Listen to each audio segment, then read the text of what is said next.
Assalamualaikum warahmatullahi wabarakatuh. Perkenalkan, nama saya Ella Rahmawati dengan NIM 2120-1244-067 dari kelas PBSI-DS angkatan 2021. Di sini saya akan menyampaikan laporan hasil membaca dua novel. Yang pertama yang berjudul Salah Asuhan yang ditulis oleh Abdul Muiz. Novel Salah Asuhan yang ditulis oleh Abdul Muiz di situ menceritakan kisah cinta seorang pemuda pribumi yang bernama Hanafi yang berasal dari Solok Melayu. Hanafi hanya memiliki seorang ibu. Ayahnya sudah tiada ketika dia kecil. Membesarkan seorang anak sendiri tanpa suami itu tidaklah mudah. Meskipun ibunya tinggal hanya dengan Hanafi, tetapi ibunya berusaha dengan gigih untuk memadai Hanafi dan selalu berusaha keras untuk membiayai sekolah Hanafi.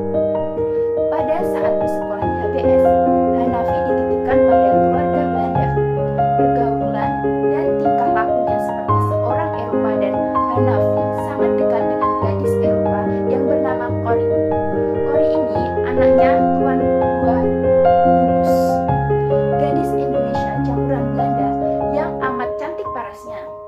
Sejak saat itu, Hanafi mempunyai rasa yang lebih kepada Cori.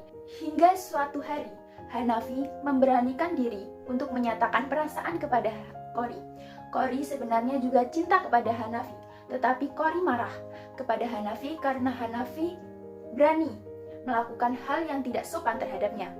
Dan mereka tidak dapat disatukan karena berbeda bangsa, karena jika Bumi Putra menikahi dengan keturunan Belanda, maka mereka akan dijauhi oleh sahabat-sahabatnya.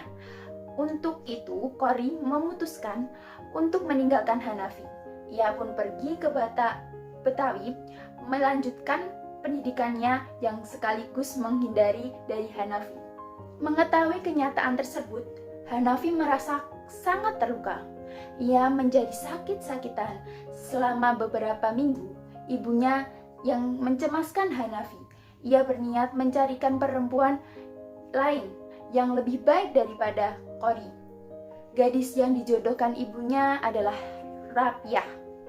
Ibunya ingin menikahi Hanafi dengan Rapiah untuk membayar utang budi ibunya kepada Sultan Buah. Awalnya Hanafi tidak setuju dengan pernikahan itu, tetapi dengan bujukan ibunya, walaupun terpaksa, ia tetap menikah dengan Rapiah.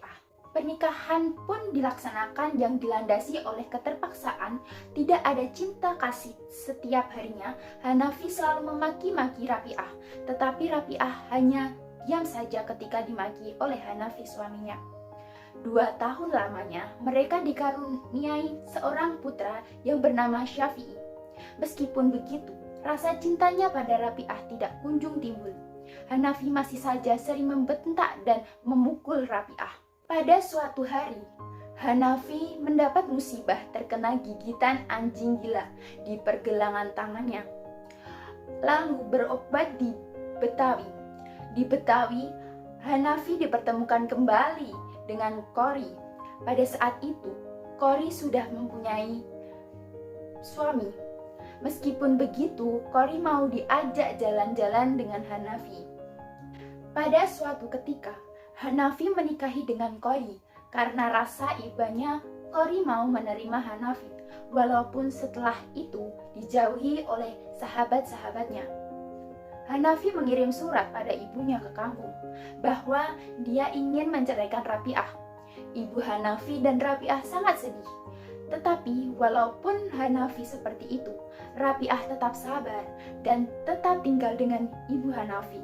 Perkawinannya dengan Cori ternyata tidak bahagia karena Cori dituduh oleh Hanafi suka melayani laki-laki lain. Akhirnya Cori pun sakit hati dan pergi ke Semarang. Selang beberapa minggu, Cori sakit kolera dan meninggal dunia.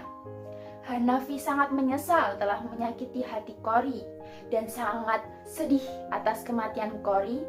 Hanafi pun pulang kembali ke kampung halamannya dan menemani ibunya.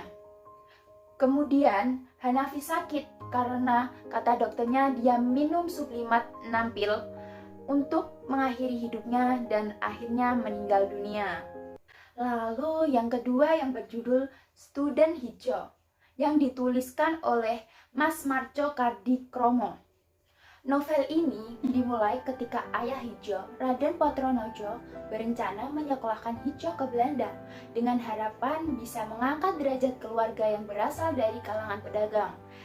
Berbeda dengan pendapat ibunya, Ibu Raden Nganten Potronojo khawatir melepas anaknya ke negeri yang dinilai syarat pergaulan bebas.